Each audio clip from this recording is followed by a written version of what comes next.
The hearing to consider the nomination of Markwayne Mullin to be Secretary of Department of Homeland Security will come to order.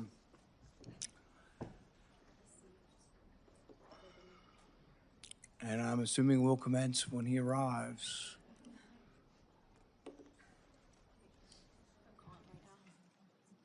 I think he's in the hall doing media.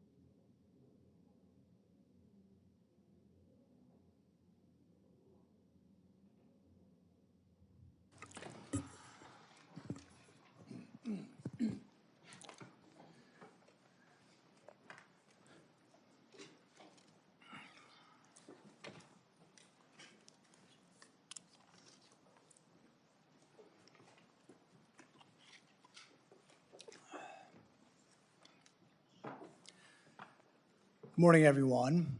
I entered the Senate the same year that Representative Gabby Giffords was shot. I knew then that the state of political rhetoric was encouraging violence. I think it's imperative now, more than ever, that the leaders in our country disavow violence and lead by example. Through the years, I've personally been exposed multiple times to political violence. I was in the right field batting cage when the crazed shooter unleashed nearly 200 shots at our congressional baseball practice. I'll never forget Steve Scalise valiantly trying to drag his body away as the gunman continued. Later that year, a Trump-hating felon attacked me from behind in my yard. I was just straightening up from picking up a tree limb. I was wearing noise cancellation headphones, never saw him coming, running pell-mell down the hill. I was struck in the back. The force of the blow sent us through the air nearly 10 feet, down the hill until his shoulder impaled me as we hit the ground. 6 of my ribs were broken. 3 of the ribs were completely separated, such that for weeks, the ends of the ribs would grind upon each other.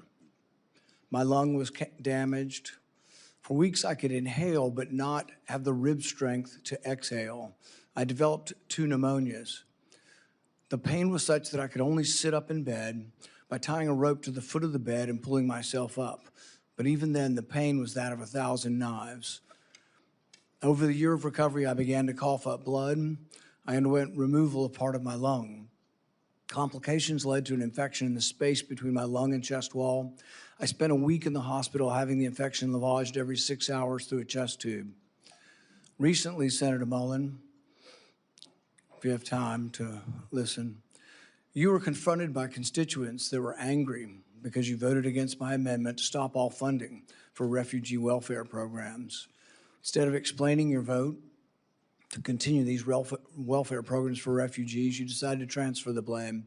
You told the media that I was a freaking snake and that you completely understood why I had been assaulted. I was shocked that you would justify and celebrate this violent assault that caused me so much pain and my family so much pain. I just wonder if someone who applauds violence against their political opponents is the right person to lead an agency that has struggled to accept limits to the proper use of force. Being confronted by your constituents.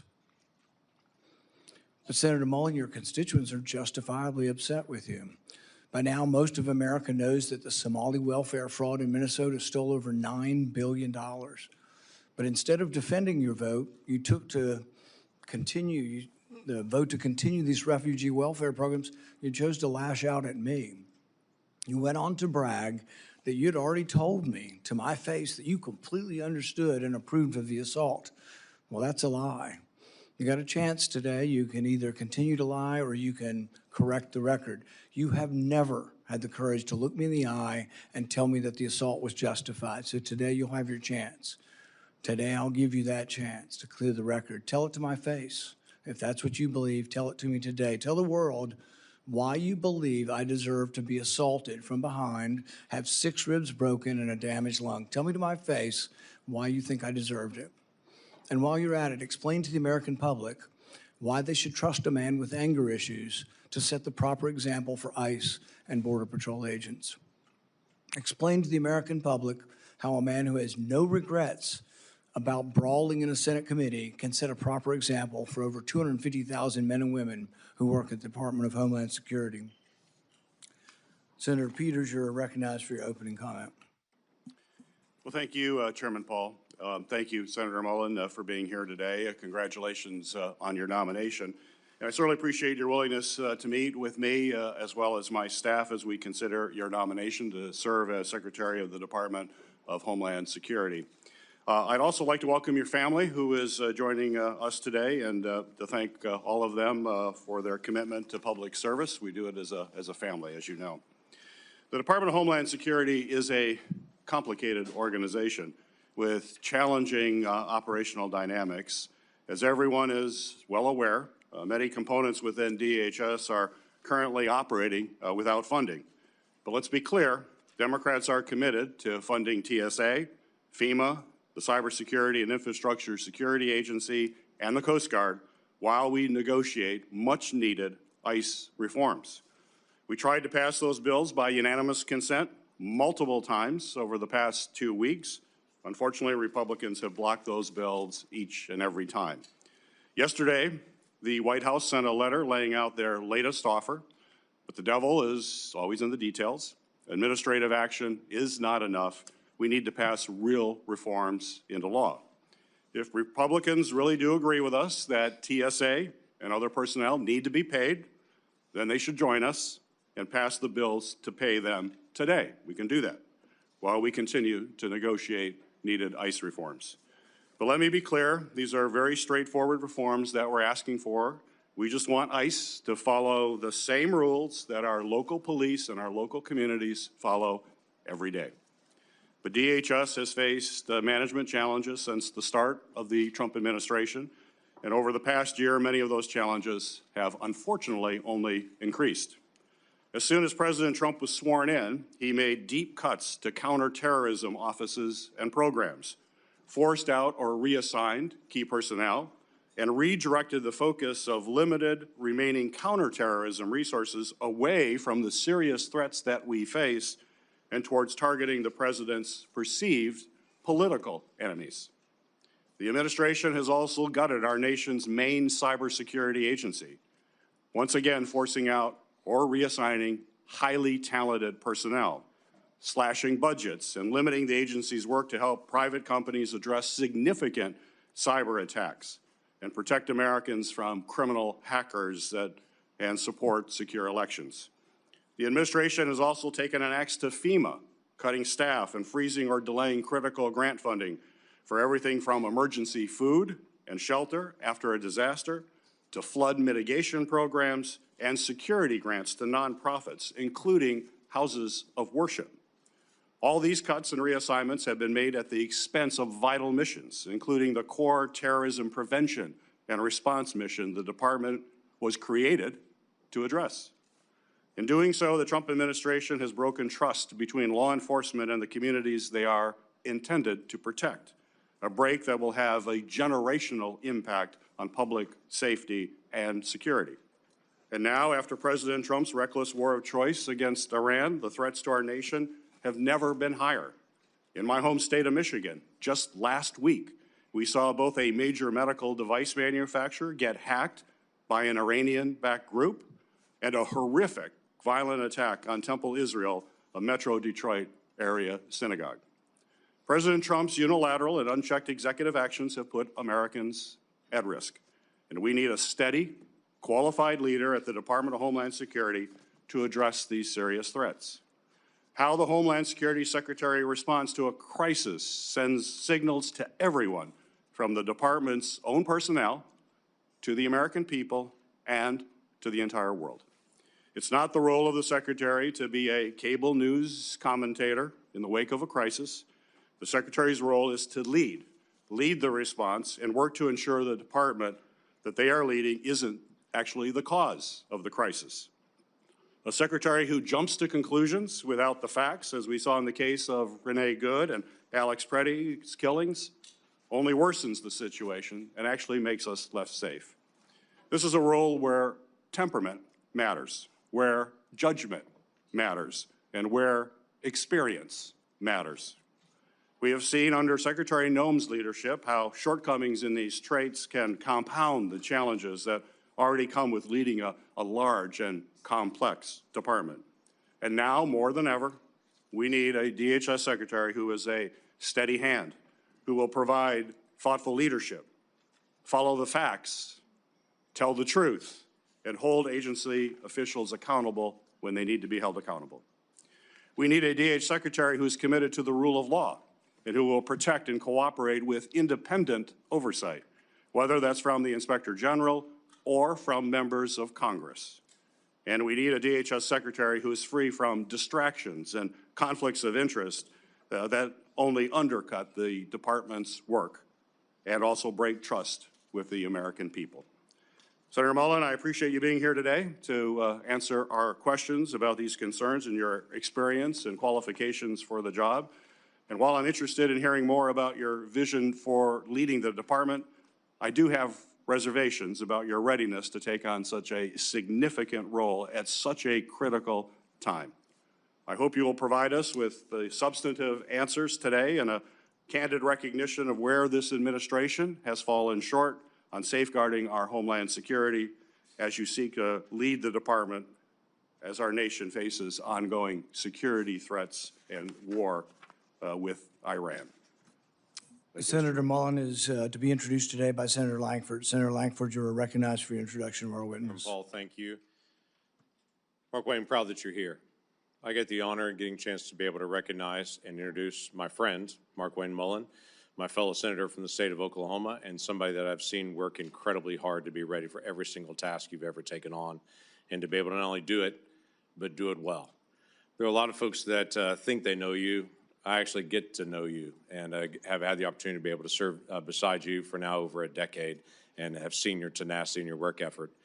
Folks may not know that the first time we really got to know each other, ironically enough, was around a natural disaster, a FEMA event. It was Briarwood Elementary in 2013 when a tornado came right through the heart of Oklahoma. You had literally just been elected a few weeks before that and had just taken the oath of office. The Oklahoma delegation all gathered together at the very tragic event there at Briarwood Elementary. And while we were meeting with the principal and meeting with teachers and families and walking through the debris field that was that elementary school, we turned around to be able to look for Markwayne, and for a minute we couldn't find him because in one of the debris piles there was water shooting out of the middle of it, and his plumber instinct said, I got to go find that and figure out how to solve that. And so while everyone else was shaking hands and meeting people, he was digging through the debris field to find a way to be able to shut off the water that was shooting through the middle of that destroyed elementary school. And I remember smiling and thinking, he's a guy that doesn't mind getting his hands dirty to actually go solve the problem. Where there's a problem he can solve, he's going to do whatever it takes to actually solve it. Markwayne grew up in a very small town in far eastern Oklahoma, ironically named Westville, in the easternmost part of Oklahoma. Just 1,300 people call Westville home. He grew up in a family of modest means. I think that'd be safe to be able to say. The youngest of 7 children in a family that just didn't have much. His dad ran a very small plumbing company that then Markwayne took on and grew into being one of the largest plumbing companies in the entire state. He married his high school sweetheart, one of the smartest things he ever did, at just 20 years old, and he and Kristi have developed a family that is a beautiful family of 3 children they had naturally and 3 children they chose that they adopted and took them in. It is a remarkable family and a remarkable success that you have actually led through a lot of hard work and a lot of love and tenacity.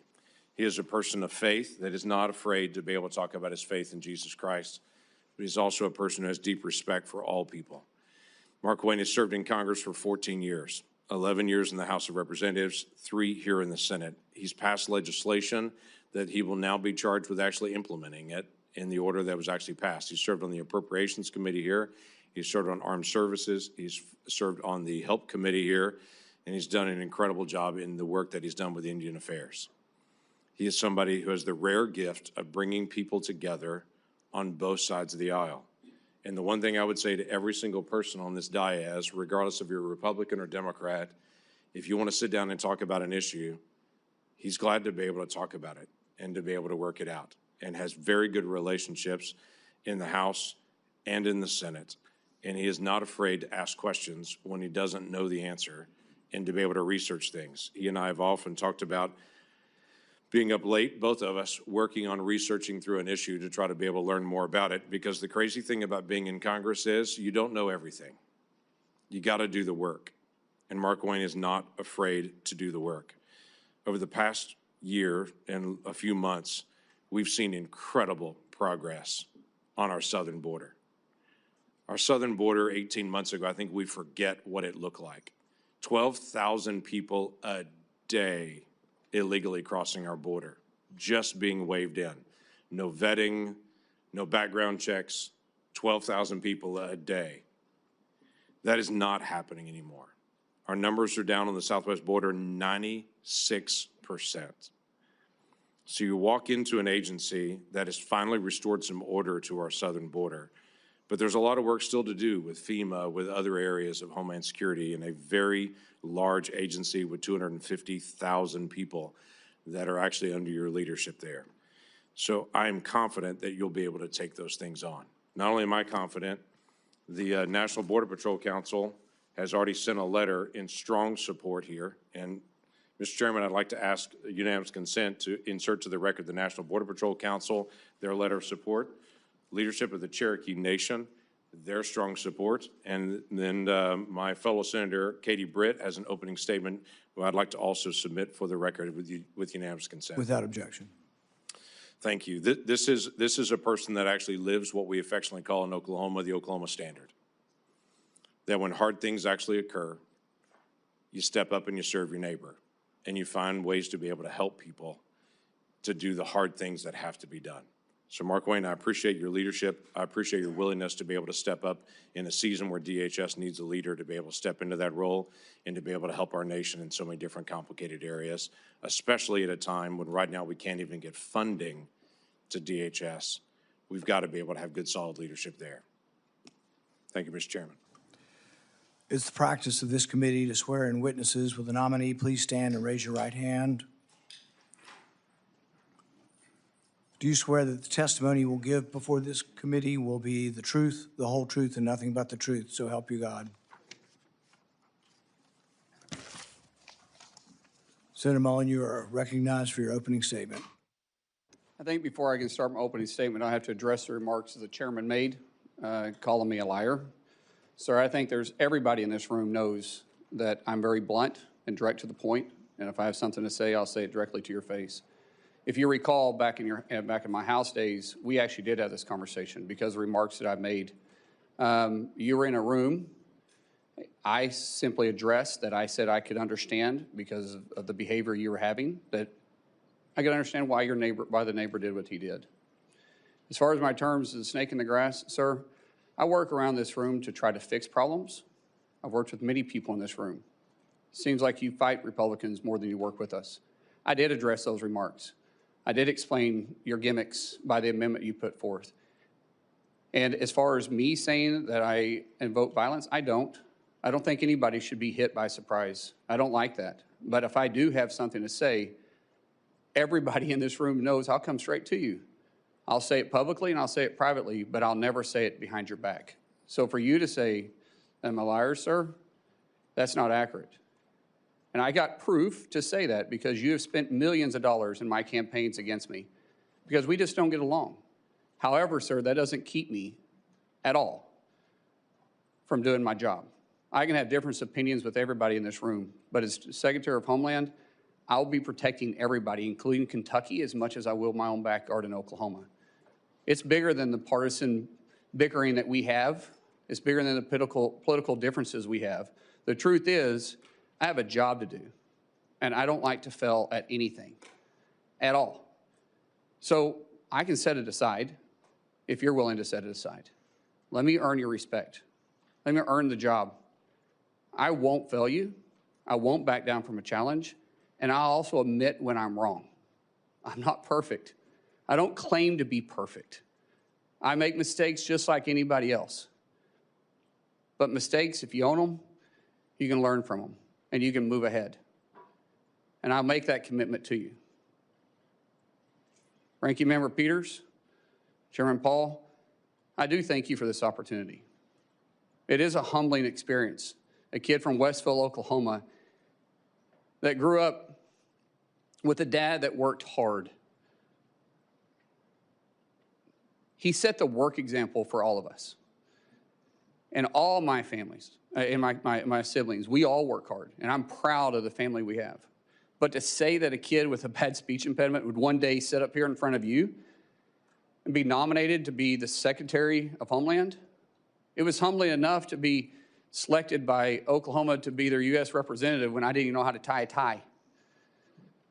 And 10 years later, to be able to be called a United States Senator and serve with all you guys. And I respect every one of you guys. I do. Regardless if I have an opinion about you or not, you were elected by your state, and I respect that. I may disagree with you, but I respect it because we all make decisions based on two things: the way you're raised, which never changes, and our life experiences, which constantly change. For me, to be able to have the love of my life behind me, somebody I literally fell in love with in 3rd grade,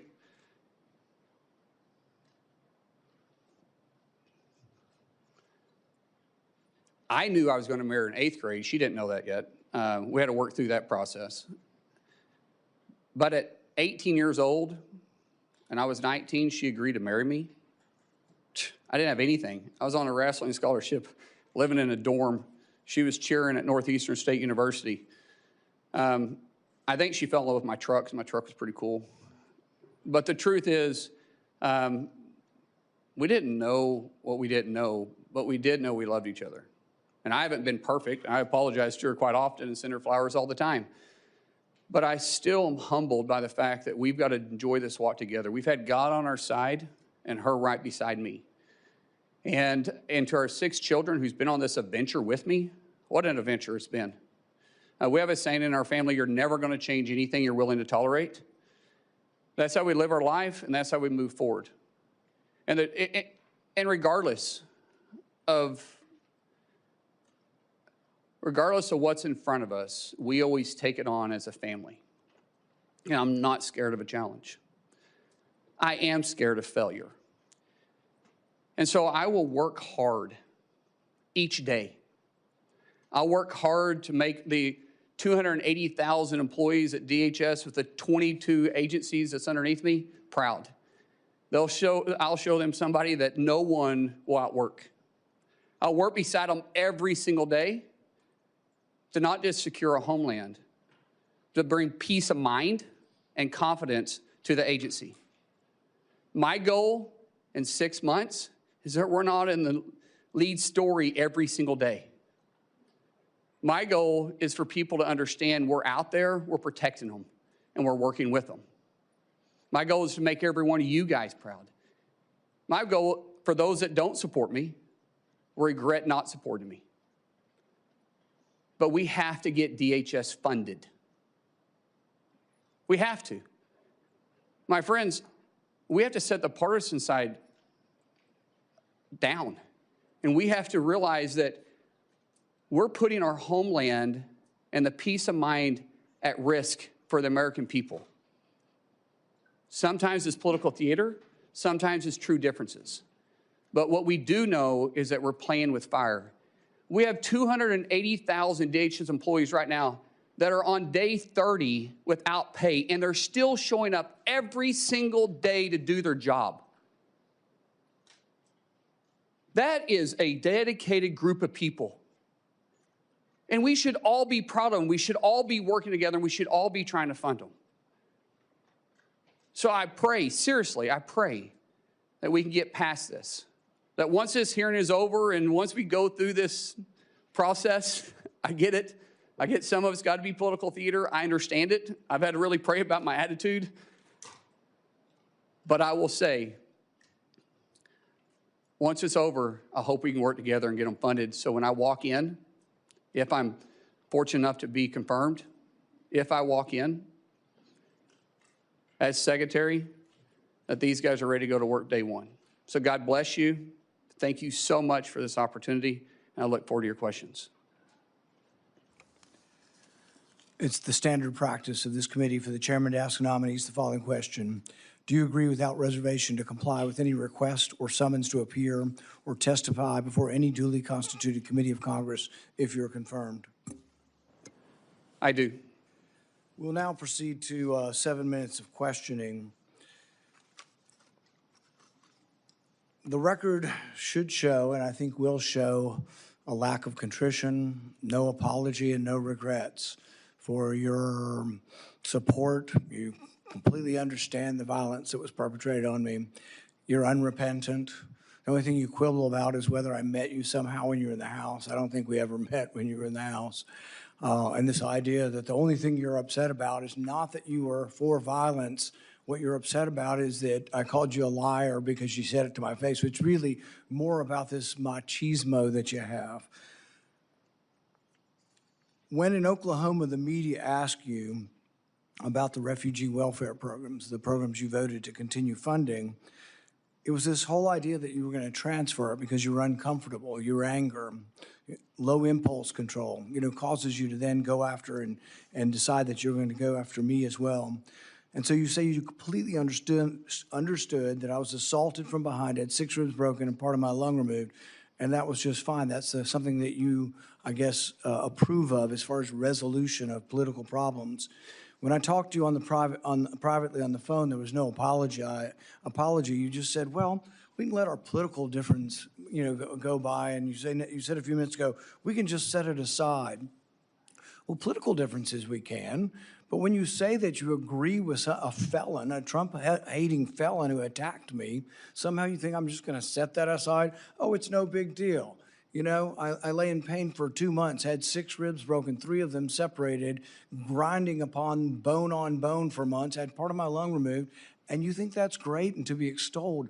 I mean, the sheer lack of any kind of self-awareness that you're going to be leading thousands of men and women who will have the use of force, and there's been great questions in our country about how that will be used, and you think a violent attack is just fine. So I guess my first question is, do you think that justifying that kind of violence sets a good example for the men and women of ICE and Border Patrol? Mr. Chairman, first of all, I didn't know the extent of your damage. When the phone call was made, I made it to you and I tried to talk to you. You didn't engage at all. In fact, you said, get your paperwork in. It's got to be 3 days in between. You offered no apology. Sir? And you offer no apology today and no regrets. Haven't heard the word apologize, haven't heard the word regret, haven't heard I misspoke and it was heated and I made a mistake. Haven't heard any of those words.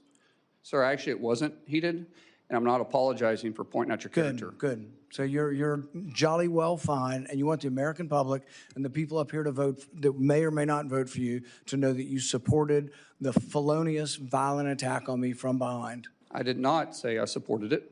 I said I understood it. There's a difference. So that means you really didn't approve of it, just completely understand it. What do you think most people would interpret completely understand to be? Support for or a condemnation of the violence? Sir, as I said, we can have our differences. It's not going to keep me from doing my job as Secretary of Homeland Security. I'm going to secure Kentucky and take care of Kentucky as much as I am Oklahoma. If this were a one-off, it would be one thing. If you just disliked me so much that you approved of violence against me, people could just write it off. Well, maybe they hate each other. But really, there's a pattern of this. Let's go ahead and roll the tape.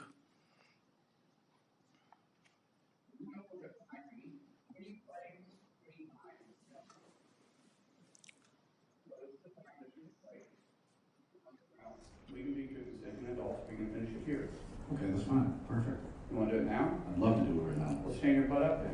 You stand your butt. Oh, hold it. Oh, stop it. Is that your solution?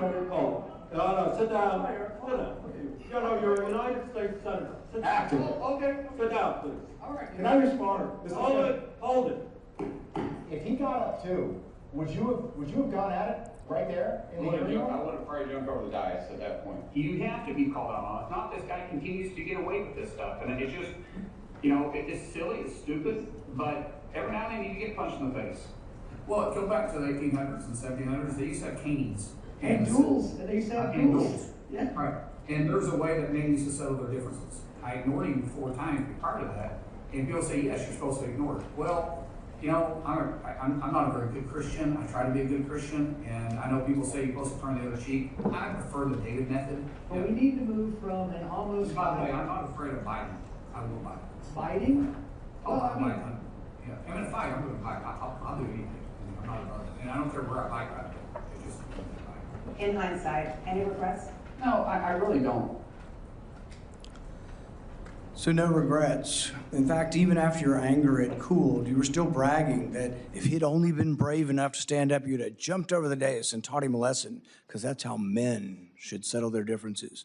Do you think fighting as a resolution for political differences is a good example for the men and women of ICE and Border Patrol? As you can notice over my shoulder here is my good friend Sean O'Brien.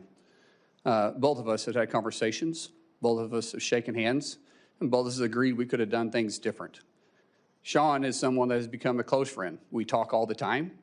I've been on his podcast. We've talked through this. That's how you handle your differences. Not like this, Chairman. I'm glad you guys are friends now and that you've reconciled. But really, it doesn't get to the real point whether or not you think violence is the way we settle things. In the days after the fight, you said, and I quote, "Sometimes people just need to be punched in the face." Is that still your opinion, that political disputes can sometimes and often only be resolved by violence? No, I don't always agree with that. I don't believe in political violence. I've made that very clear. But sometimes people do need, theoretically speaking, sir, I get it. It's about character assassination for you. That's the way this game is played. I understand it. And you are making this about you, which is fine, but that doesn't keep me as Secretary of Homeland Security. It's character assassination when you were the one lauding the assault. Who do you think started that character assassination? I'm just repeating what you have done in character assassination. I'm repeating your support for the assault. So that's somehow something I started? No, sir. What I'm saying is you're adding a lot to it. In the days after the fight, you did many interviews in which you justified the violence as historically justified by precedents, such as caning and dueling. Is it today your opinion that the caning of Charles Sumner was not only justified, but argues still for resolving our political differences with violence? What I was simply pointing out is some of the rules that still apply to this body. For instance, dueling with 2 consenting adults is still there. I was pointing out what is still illegal for 170 years. There's no precedent for legal dueling. Even then, they fled the country. Do you realize that the man that beat Charles Sumner with a cane, he beat him till he was unconscious? You know why no senators intervened? Because his friend held a gun on the other senators, and he kept beating him until he crushed his skull. That's what you're insinuating as the president of the Senate, and that's what you live by. That is a very, very dangerous sentiment.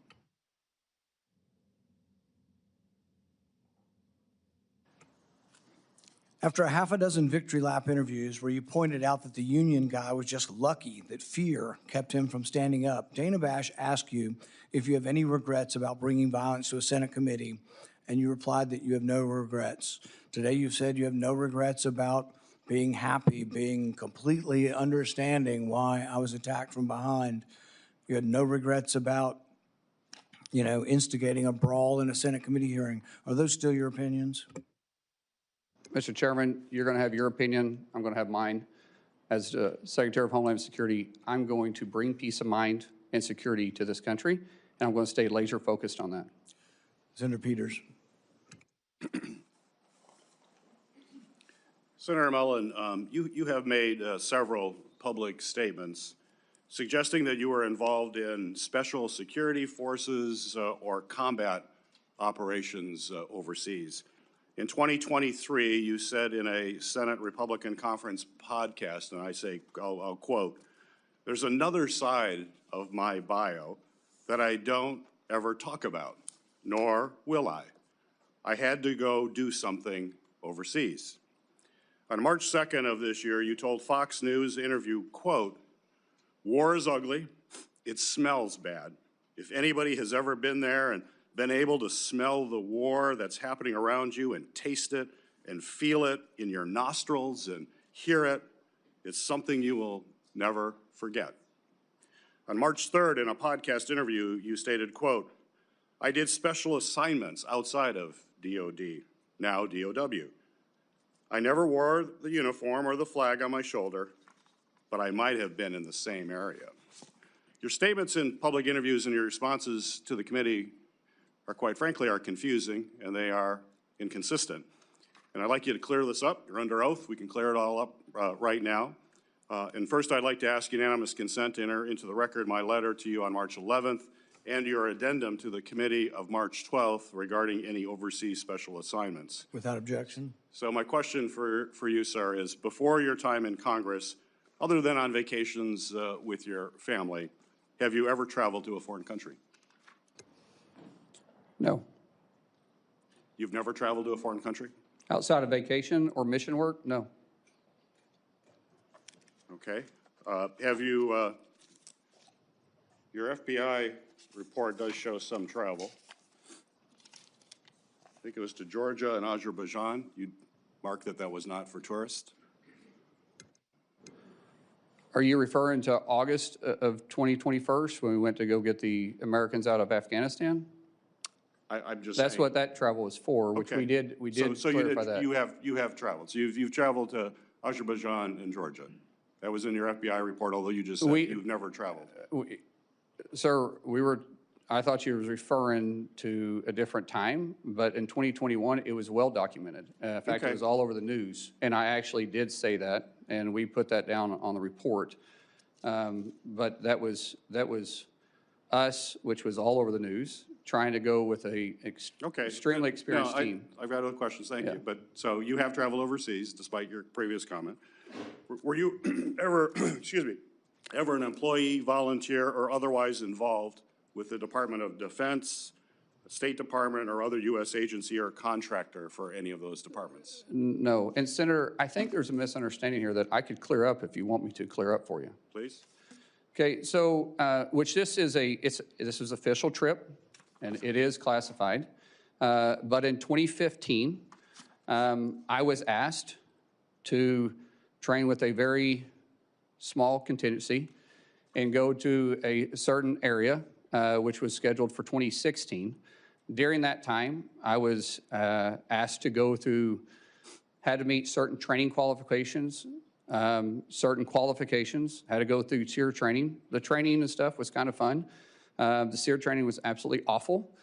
And I have spoken general about my experiences, but I've never spoke specifically on details, on dates, or on the mission. And that was official, and there was nothing in the report to the committee. Actually, it said you do not have to claim any official trips. And like I said, that was an official trip that is classified. This is an official trip while you were a member of Congress? Yes. 2015, 2016, I was a member of Congress. Some of it may be public, but it would be very small. Most of it, because of my recollection, which we're going back 10 years, I think there was only 4 people read in on it. So where was that trip? I just said it's classified, sir. It's classified. So the letter that we sent to you said that we need to have information of any of these activities. It said not official trips. Your paperwork was very clear, excluding any official trips. This was an official trip as a member. Well, we have more questions we're going to have to ask. When in the FBI report, I asked, is there anything in that report that is classified, that you were involved in any kind of classified operation at all? And there's none. So It was the FBI also report- excluding, it also said excluding official duties. It says that. And you guys had the paperwork in front of you, and it always says excluding official duties. We had this committee come to us and ask the same questions. We talked about doing mission work. We talked about doing mentorship. But they said official duties that was in your official capacity does not have to be talked about. So where did you smell war? Sir, I just said that this was classified, and the dates, locations, and admission I've never spoke specifically details about. Well, we can get that information. That's fine. Mr. Chairman. You're welcome to get it. We will want to find out more information That's- about that's that. perfectly okay, It's important to Senator. have the truth here and that you're portraying yourself in a truthful way. I think it's Sir, I'm important not for our portraying secretary. myself in any way other than you're asking the question. I said I would try to clear it up for you. We'll continue to work on that. Thank you. After DHS officers shot and killed 2 American citizens this past January, you joined top administrative officials in publicly blaming and disparaging the victims. Following the killing of Renee Good, Secretary Noem called her a domestic terrorist. You, sir, you called Alex Preddy, quote, a deranged individual that came in to cause max damage. Could we expect those kinds of quick responses if you are confirmed as secretary? Would you be basically, well, you did, you responded as Secretary Noem. Are we going to just expect that same behavior all over again? No, Senator. I have a deep amount of respect for you. We've had our differences, but I do respect you. I think I said this privately when we had a conversation. Those words probably should have been retracted. I shouldn't have said that, and as Secretary, I wouldn't. The investigation is ongoing. And there is, like I said, there's sometimes going to make a mistake, and I'll own it. That one, I went out there too fast. I was responding immediately without the facts. That's my fault. That won't happen as Secretary. So you regret that statement? I already said that, yes, sir. Would you want to apologize to the family of Alex Preddy? Well, sir, I just said I regret those statements. Is that the same as an apology? I haven't seen the investigation. We'll let the investigation go through, and if I'm proven wrong, then I will absolutely. How would you characterize your relationship with President Trump? He's a friend. How frequently have you spoken with him in the past year? Often, most of the time about my family. If you want to explain the friendship, I'll tell you. My wife will tell you the same thing. When someone loves your kids when they're going through a difficult time, like we have, the amount of outpouring of support from the president and the friendship we saw going back to 2000 or 2020 was quite remarkable. And so I speak to the president from a friend level more than I do a policy level. Okay. I have more questions, but my time is up. Thank you, Senator. Doing it in a second round. Okay, thank you. Senator Moreno. Thank you, Mr. Chairman, and thank you, Senator Johnson and Senator Langford, for let me skip the line. I have to, unfortunately, go to Dover for the dignified transfer, so I appreciate taking the time. It's not often that I get to ask questions for somebody who I've known for a long time, meaning in politics, 2.5 years is a long time. I've gotten to know you as a friend, as a colleague. I've seen you interact as a dad. I've seen you interact as a husband. And I just want the American people to know you're a good man. Thank you. That doesn't always go through all the political shenanigans. And maybe you're not going to replace Shakespeare as the next greatest orator on earth. You talk from the heart. And that's okay. You are who you are. You don't, and I think that's what you don't apologize for, is just being yourself. And sometimes we're imperfect. We don't do the 20-person focus group every time you say a word. And I think that's what people like about you, Markwayne. So I appreciate you being here. I honestly just have one question for you. Do you pledge to support and defend the United States of America nearly as much as you would protect and defend your family? Without doubt, sir, yes. So I'm going to ruin everything for the audience. You will be confirmed. You will have the job, and you're going to make this country safer and better. And for that, I thank you and thank your family for supporting you. So I will use the rest of my time now to make a little case to the American people. We have 260,000 families that have not received a paycheck in over a month. 260,000 American citizen families who have not received a paycheck in over a month. None of those people are in charge of policy. There's not one of those families that makes policy decisions for the most part. That's on the people here. There isn't a single human being on this dais that has missed a paycheck. Every single one of us has gotten a paycheck the last 30 days and before that. And yet we sit here and we do political theater. And I said to my colleague, Senator Britt, the other day, that in my 14 months here, I only felt ashamed of this chamber once, and that was last Thursday. When you saw the ultimate political theater, colleagues going, let's fund TSA. How about the Coast Guard? Oh, that's a different person that's going to talk about that. How about FEMA? It's a different person that's going to talk about that. You can't have it both ways, by the way. You can't have Democrats saying, I can't believe the Trump administration is cutting government employee numbers. By the way, over 300,000, we haven't missed a beat. And yet at the same time, not pay people who are actually showing up for it. That seems decently incongruous. We can't say President Trump isn't defending the homeland. Well, he is absolutely doing that every single day, and yet we're allowing these agencies to not be funded. And I have tried really hard to learn how this place works. This is all very new to me.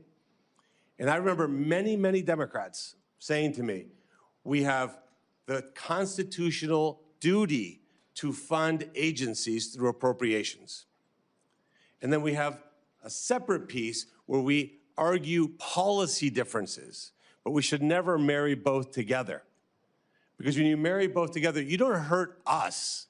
You don't hurt the people here in DC. You hurt the men and women who are going to work every day to defend this country. And that's a disgrace. I actually don't know how you would sleep at night knowing that you're hurting families like that. People can't make their rent payments, can't make their mortgage payments. Their cars are being repossessed. They're having to tell their kids they can't send them to dance recitals because they did everything right in life except got a job with the Department of Homeland Security so that a politician can make a 30-second video online and then use it to fundraise for the next election. That's disgusting. So let me just say this. What are we not talking about? You know, the ranking member said, oh, look, we said we'd fund. He's not paying attention right now, which is fine. We said we're going to fund FEMA. When you guys are done talking, I'll continue if you like.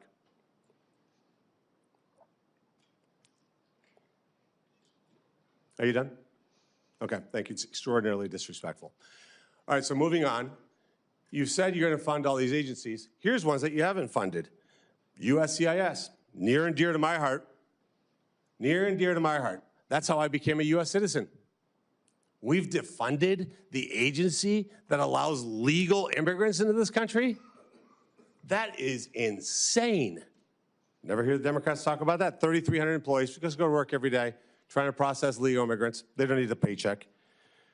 I'm going to skip the second one. Go to the third one. Biological and nuclear threat prevention. That seems important. That seems like an agency we should fund. 200 employees, not getting a paycheck. That's okay with the Democrats. The next one, 60,000 employees for U.S. Customs and Border Patrol. People who are inspecting packages, they work with your Teamsters, work with Customs. They're not getting paid.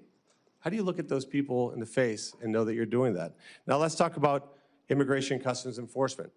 7,000 special agents that are stopping transnational criminal organizations, drug smugglers, and human traffickers. Are you, in the Democrat side, asking not to fund that? Because ultimately, what this is about is defunding ICE and law enforcement. Are you suggesting that we not fund an organization that attacks transnational organizations? Be specific. Be specific when you say you don't want to fund ICE. I want you to say the words, we do not want to fund 7,000 special agents that are in charge of stopping transnational criminal organizations, drug smugglers, and human traffickers. This job isn't complicated. The American people send us here to get things done, and yet for the third time in 6 months, we've shut down this government with total impunity. They will go home and just make social media videos and try to blame Republicans. It is a disgrace. It's even more of a disgrace, honestly, that you talked about the respect that Senator Mullin shares. You guys have side conversations, don't listen, and that's fine. You don't have to. But what I'm going to do now is I'm going to leave. I'm going to go pay respects to 3 soldiers who died so that we can have the liberties that we enjoy here. And you guys continue with political theater, personal attacks, whatever you can do. I know that is a good man. I will vote for you. Our Republican colleagues will vote for you. You will get confirmed. You will do a great job, and you will make this country proud, Markwayne. Thank you, and thank you for standing by a great American person. Senator Hassan. Well, thank you, Mr. Chair. Before I start with my remarks and my questions, just with regard to Senator Moreno, who has left the dais, the American people should know this. ICE is right now funded with more money than it's had in past budgets. And the partial limited shutdown that we have right now has nothing to do with ICE. Meanwhile, Democrats have consistently over the last week moved to fund the rest of the Department of Homeland Security, and the Republicans have blocked that funding. So let's just be clear about what's happening here. Now, I want to congratulate Senator Mullin and Kristi for the nomination. I know your family is very proud, and I know how much you love them. I also want to thank Chairman Paul for speaking so openly about a really difficult thing, which is the actual physical impact of violence, and in this case, political violence. It is a hard thing to do, but it is a really important thing to do at this time in our country's history. So thank you, Chairman.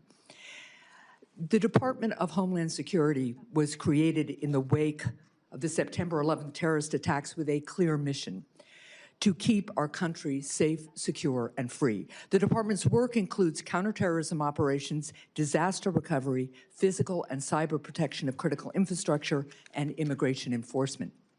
The stakes for the success of the Department of Homeland Security could not be higher. And that's also why Granite Staters and Americans of all stripes have been deeply concerned about what they've seen from the Department of Homeland Security under this administration. People have been rightfully outraged about the lawlessness from the department's leadership, which has not only resulted in the death of 2 American citizens, but has also led to the hollowing out of agencies like FEMA. So to Senator Mullin and my colleagues, what happens here in this room today is not nearly as important as what happens at our border, on our streets, in our communities, and in our businesses tomorrow and every day thereafter. So, Senator Mullin, I'm going to start with a question I have asked every one of the President's nominees. If directed by the President to take an action that would break the law, would you follow the law or follow the President's direction? Senator, thank you for the questions and thank you for the concerns. First of all, I've enjoyed working with you on several different issues. We've had very blunt conversations. To answer your question, the President would never ask me to do that. Well, certainly everyday Americans who have served on juries would disagree with you about that. And the example he has set calls into question that answer. Let's move, sir. Yeah. I have limited time, as you well know. Go ahead. In the past 14 months, Secretary Noem has fundamentally broken the American people's trust in the Department of Homeland Security. The top priority of whoever leads this department next must be to rebuild this trust. If confirmed to lead the department, how will you be different from Secretary Noem? Senator, I think I've said this in a private conversation too. I love Senator Noem's family, and I consider them friends. But everybody has different leadership styles. And throughout my businesses, when I would have to transfer one manager to the next or one executive to another area, and I bring in a different one, they all have different management styles. My management style is empowering people. And as I said in my opening statement, I want to protect the homeland. I want to bring peace of mind, and I want to bring confidence back to the agency. I'm not going to be the smartest guy in any room I walk into, but I know how to get talent, and I know how to bring those people together. Let me interrupt you again. I'm sorry, sir, because our time is limited. But let's be really clear. What Secretary Noem did was give the green light to lawless behavior. Are you going to give the green light to lawless behavior? I will operate within the parameters and the policies and the laws that you guys set for me. And the Constitution of the United States. Of course, the Constitution of the Fourth Amendment, among other things. Of course, the Constitution of the United States. I'll swear to uphold that when I get sworn in. But be very clear, I don't get to choose the laws that I enforce. You guys pass the laws. I enforce those laws. Right. And the reason why we haven't had... shooting a protester who was exercising his First Amendment speech and carrying a lawfully licensed gun is not a lawful behavior. Now, let's move on to another issue. Granite Staters pushed back hard against ICE's plan to build a detention center in Merrimack, New Hampshire. And despite poor communication from the department, eventually Secretary Noem canceled the plans for this facility. Senator, will you ensure that the Merrimack plan remains off the table, or will you consider restarting it? Ma'am, I haven't seen the facts behind it. As I stated when we spoke in your office, I will work with you on this. We want to be good partners in your state and in your community. I don't know the strategic purpose of it. I don't know what has happened, so it's hard for me to state something that I haven't got briefed on. But I have made this very clear to you in private and here too. I will work with the community leaders and make sure that we're delivering for the American people what the president set out.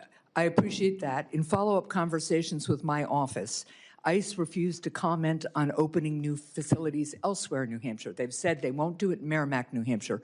But will you commit to me that ICE will not open any new facilities in New Hampshire or elsewhere in the country without the support of the local community? Ma'am, I will work with the local community and I'll work with you in your office. I won't be able to speak to that until I understand the risk and the reason behind delivering the mission that's set in front of us. We got to protect the homeland, and we're going to do that. But obviously, we want to work with community leaders. We want to be good partners, and we're going to work in your state as hard to make sure we build relationships and work in that manner. Well, look, I will be here for a second round of questions because I have a lot more. But let me just point this out. Americans want to secure their country. I agree. We all love this country. We all know we need to be safe, secure, and we all want to be free together. The people of New Hampshire will take into consideration a request by ICE and the federal government to do its part.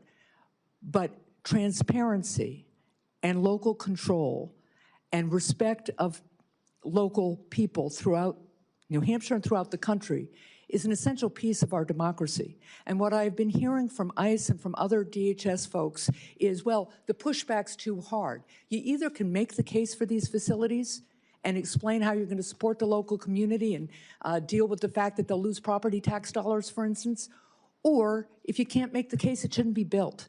So I really would encourage the department and all of us to remember that this is a government of by and for the people, and if you can't make the case to the people, you shouldn't be doing it. Thank you.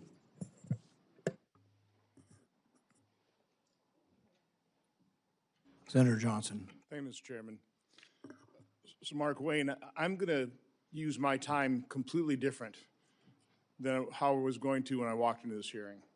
I can't top what Senator Marino, the comments he made about how unconscionable it is that we're not funding and we're not providing paychecks to those 260,000 men and women that you will be soon leading. Other than working with no labels, we don't serve on the same committees, have never gone on Codell together, and that's oftentimes how you get to know our colleagues. So I don't know you as well as some of the other people on the dais here. Certainly within conference, we've seen each other interact. We share a couple things in common. I think we're both pretty passionate about our love for this country, about trying to fix the enormous messes left behind by President Biden, Democrats. We wear emotions on our sleeves. But I will say that I've been here 15 years. I've been through a lot of confirmation hearings. I've listened to a lot of nominees. I've heard a lot of introductions. If one of your first decisions as a nominee was to pick the person to introduce you, you couldn't have done a better job. I mean, the introduction from Senator Langford was probably one of the most genuine and heartfelt I've ever heard. And I will say your opening statement was probably one of the more genuine and heartfelt testimonies I've ever heard, if not the most. I'm looking behind you at the people who have come here to support you, your former colleagues in the House, Chairman Smith, a former Speaker of the House, Senator Britt. But I see Josh Gottheimer there. He's not a Republican member of the House. He's a Democrat. I've seen you interact with him trying to get some permitting reform.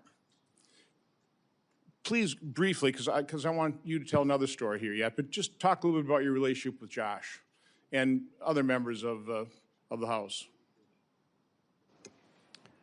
You know, Josh and I, we may not always agree on every issue, but he's a friend. And our relationship started back in 2017 when he thought I was a staff member running a workout group, because I've been running a bipartisan workout group that started actually with Speaker Kevin McCarthy and Jason Smith 13 years ago. And I still do that to this day. When he came in 17, Joe Kennedy, who is also a friend of mine, he approached him when I was on the House floor and asked him, why is a trainer in the gym on the House voting? And to which Joe Kennedy laughed and said, he's a member from Oklahoma. And after that, we became friends. In fact, our daughters are writing a book together about bipartisanship. But when Josh asked me to join a bipartisan group called No Labels, that's when we really started seeing that there's a lot of common ground that we can work together. Yeah, as I said in my opening statement, that we all make decisions based on how we're raised and our life experiences. And Josh and I was raised different, just like everybody on this dais is raised different than me, and we've had different life experiences. But we all believe in that flag right there behind you. And what I say is, as long as you love that flag as much as I do, and you're willing to die for that flag like I am, we can work together. We can set the differences aside, and we can work together. And Josh represents that too. Just for him being here, you guys know, he's got a primary in New Jersey. He's not a senator, has 6 years. He's up every 2 years, and he's here. That's a friend that says, hey, my political differences are beside, I still like you. I cannot tell you how many members on the Democrat Party, which I love and respect and I understand the politics, have came up to me since this nomination and say, hey, I love you, but I'm running for this office, but I'm running for this office, but I'm up for re-election. I'd be killed in my state. In most cases, I would support you, but. And it drives me crazy, but when you see a real friend like that, run through fire for the guy. So again, this is a nomination hearing, and from my standpoint, when you're trying to select somebody to run an operation, you want somebody with integrity. Somebody with that passion toward the mission, keeping this nation safe, having this love for this country. It's also, I think, incredibly important that when you're serving the administration, you have a good relationship with the president. It doesn't work so well. I know you've got a good relationship with the president, and you told me a story, and I want you to repeat that story of your son who was grievously injured and a visit that the President of the United States made to that hospital. I want you to tell the story, because I think it's important that people understand why you are loyal to President Trump. I'd like them to hear a different side of President Trump as well. Yeah. But I think also that'll serve you well as his Secretary of Homeland Security. But just tell that story. Ron, I'm going to try getting through it without crying then.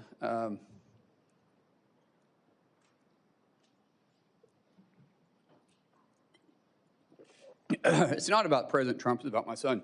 So my son was a really world-class athlete, and January 17th of 2020, which mind you was an election year, he had a really serious brain injury. Woke up 26 hours later and he's a different kid. We almost lost him. For 26 hours, he had an extremely low pulse. There was a time they thought that they lost his pulse altogether. And when he woke up, he was just different. I mean, here you had a world-class athlete that wrestled all over the world since he was 12 years old, and he couldn't touch his nose. He couldn't walk without shuffling his feet. He had short-term memory loss. He couldn't control his muscles. He couldn't add 5 + 3. He was in high school at that time. Had to learn how to read, walk, everything. And the president found out about it, and he gave me a call immediately. And one thing that the president joked about was, like, he said, let me get this straight. He doesn't know who you and Kristi are, but he knew who I was, because the only question you got right is who the president was. And he said, Trump, with this cocky grin on his face. And but the president didn't understand the severity of it, but he heard it in my voice, and immediately he went to work. I told him we had to get to Bakersfield, California, to the Center for Neural Skills, which is one of the best neural rehabilitation places in the world. And the president offered to send his plane, his personal plane. This is the president of the United States. And I said, sir, we can't fly, we got to drive. We get there, and he called almost every day for 2 weeks checking on Jim. And then he says, I'm going to come see him. And now this is the middle of the election. This is Bakersfield, California. Really not an area he's got to go campaign. And he took the time to come up there and see Jim. And the senator told us that the short-term memory loss something would trigger it. Some big event would eventually trigger where he'd start retaining stuff. Until then, he was still having issues. And the president arrived, and of course there was cameras and everybody around, and of course none of the media ever talked about it, which was funny because the president called him on stage and talked to him. And then we went to the back, and the president didn't talk to me. He didn't know I was in, I mean, he didn't care if I was in the room. Here's a guy that's been over, and his tie is about as long as my son because my son's, it stunted his growth, and so he's 5'3" the rest of his life. And his team came to him twice and said, sir, we got to go, we got to go. On the third time they came over to him, he looked at him and he says, hey, I guarantee you that plane won't leave without me. And for the next 15 minutes, he did nothing but love on my son.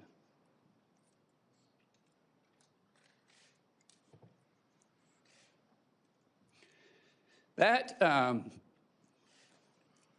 one incident jogged his memory. And from then on, he started retaining things. And Jim's attitude went from this, you know, we're going to get through it, to this, I'm going to get through it. And every week, if not most days, the president would call and ask how he could help. Ask, how's his buddy doing? How's Jim doing? He didn't do it for publicity. He didn't do it for any show. He was running in one of the toughest elections he had been in, and the guy was still that concerned about my son. When we got released for a little bit, we had to go back. When we got released a little bit, the president said, come to Mar-a-Lago and see me. We go down there, and it's amazing. And when we're leaving, dang it, I hate getting emotional. See, if I talk about my kids, I get emotional. Other than that, you can't make me cry. But my kids do make me emotional. That's actually a good thing. Yeah. So anyways, he grabbed my son, and he said, do you know why I love your dad? Do you know why I love your dad? Kristi tells the story better than I do. And he goes, no, sir. He goes, because he loves you. Because of you. Because of you. Man, he didn't do it for any other reason. I mean, here's the President of the United States, and he did it just because he cared. And so when you want to say why he's a friend, yeah, we were acquaintances before that. We've been friends ever since. The American people need to hear that. Thank you. Thank you. Senator Blumenthal. Thanks, Mr. Chairman. Welcome, Senator Mullin. Thank you for being here today, and thank you to your family for your service and theirs. I hope that you will be as emotional about the children who are presently detained at Dilley and other camps in the United States of America, where they have been subjected to conditions that would outrage and have angered many Americans. We're here because of a lawless and reckless agency that has broken into homes without judicial approval, shot United States citizens, detained them without any cause, and sometimes killed them.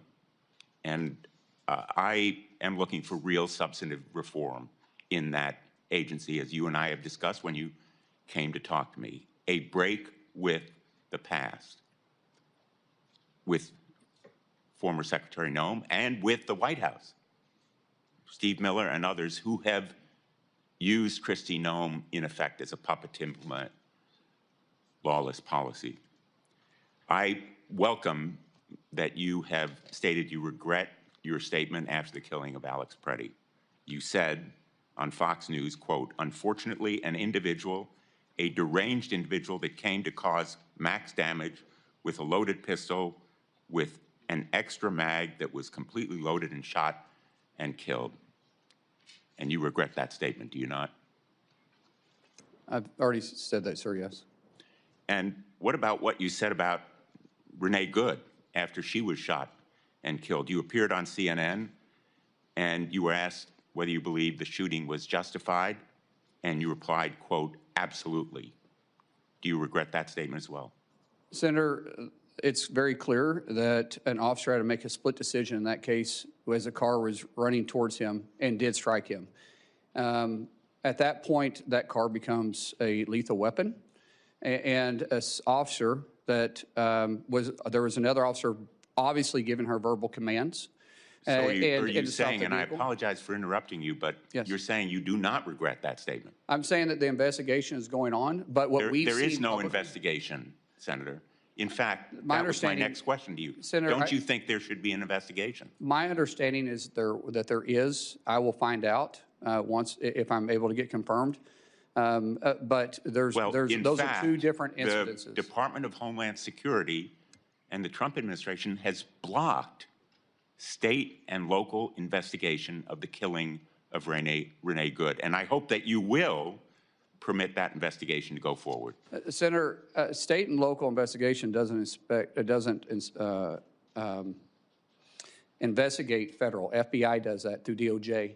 And I believe the FBI is looking at this case. And I do want to say something to you. What you said about the terrible conditions that this administration is putting in kids. But what you left out is that they've actually recovered over 160,000 kids that were trafficked or lost during the Biden administration. What is inhumane is the 12 to 13,000 individuals coming across the border every single day, and we're not having tracked the kids. At one time, the number's up to 385,000, and that's sad. Because you said that you were going to be, and I'm quoting you, blunt and direct and to the point.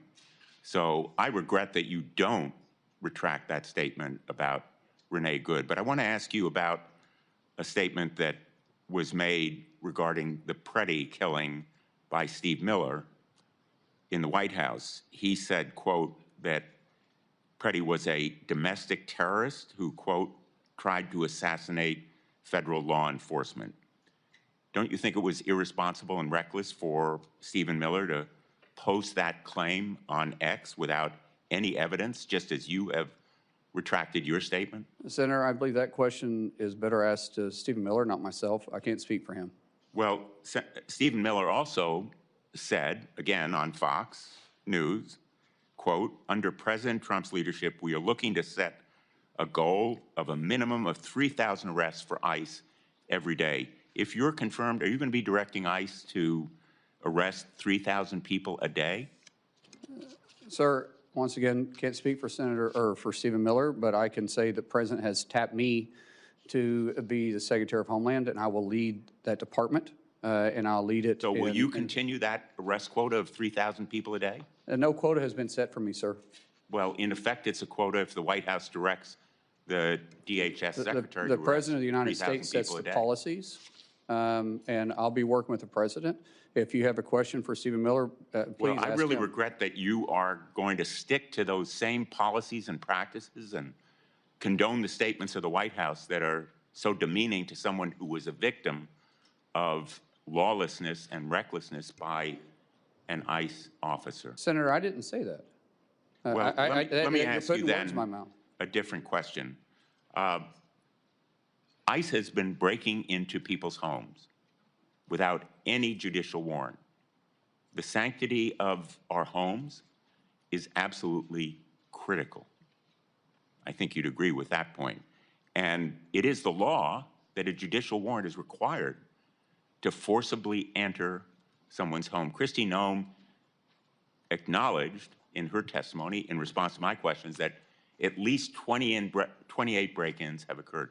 My ranking member leadership on the subcommittee for permanent investigation has produced a report that shows probably many more such break-ins have occurred. The result of a memo last May from the acting director, Todd Lyons, and it's behind me now, that instructed ICE agents to break into homes.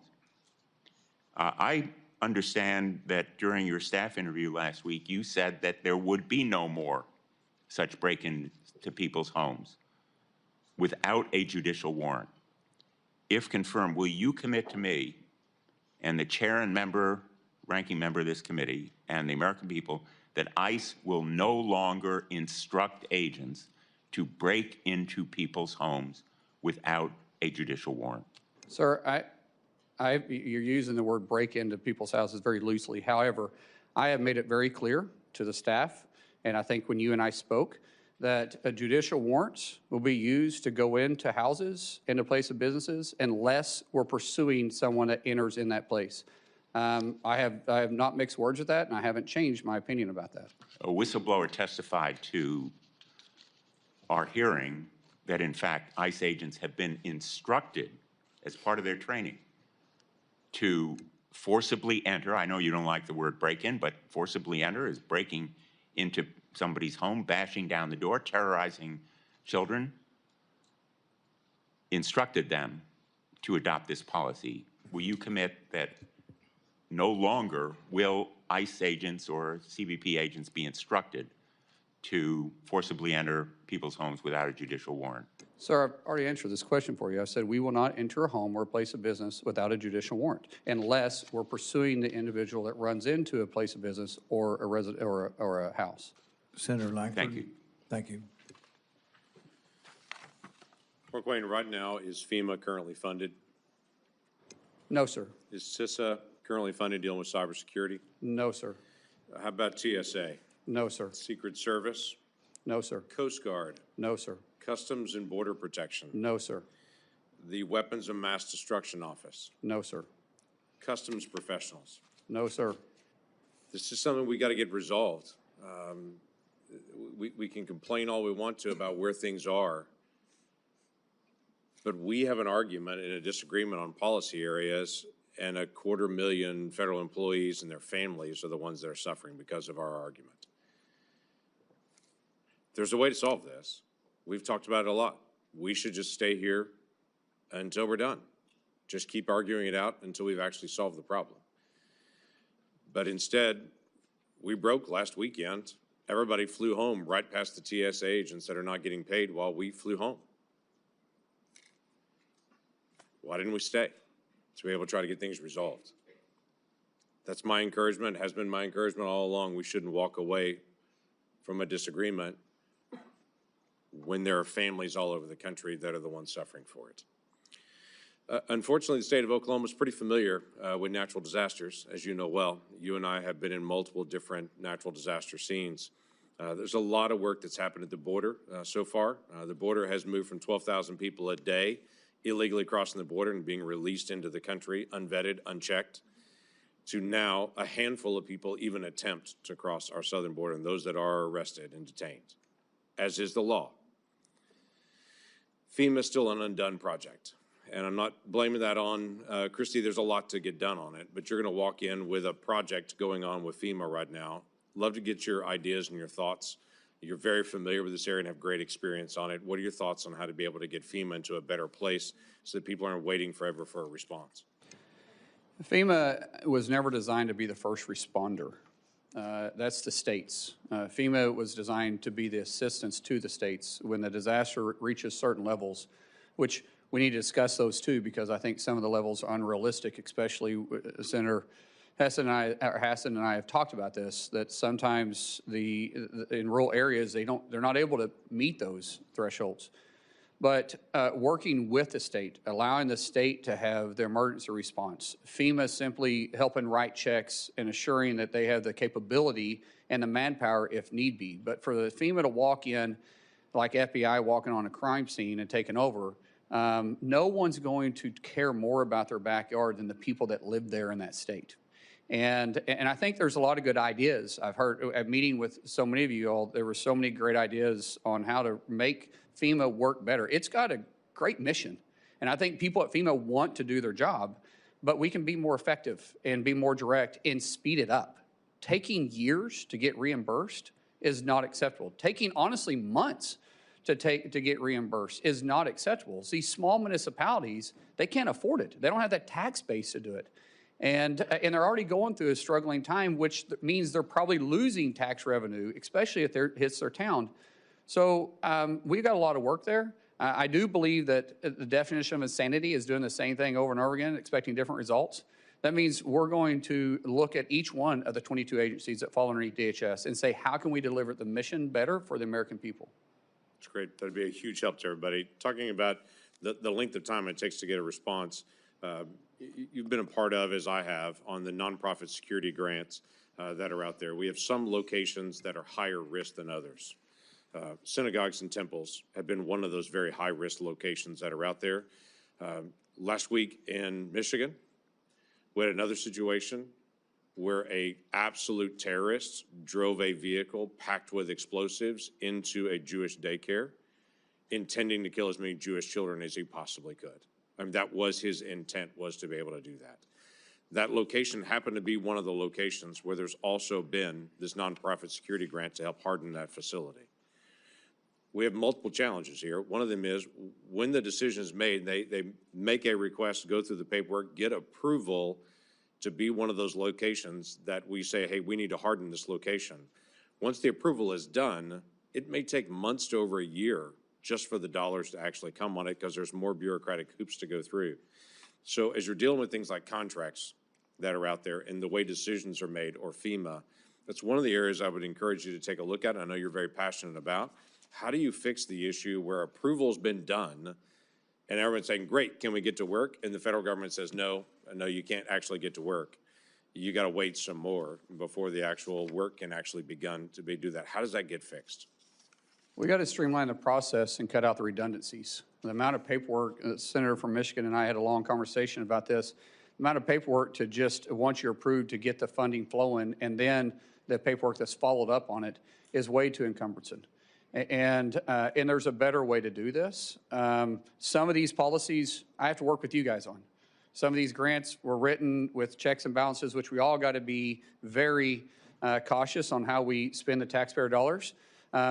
Things that I can change, things that I can cut out on the redundancy part of it, I will work with. Things that, as the senator and I talked about, things that it may take you to make changes on, we'll bring it to your attention. I will work with you, and we'll see how we can make it better. Be great. As you know, Oklahoma's been one of the leaders in counter drone. This is a big issue for us as a country. Every high school football game, every college football game, every gathering of people for every festival and gathering across the country has now become a risk location for drones and drone mitigation. FBI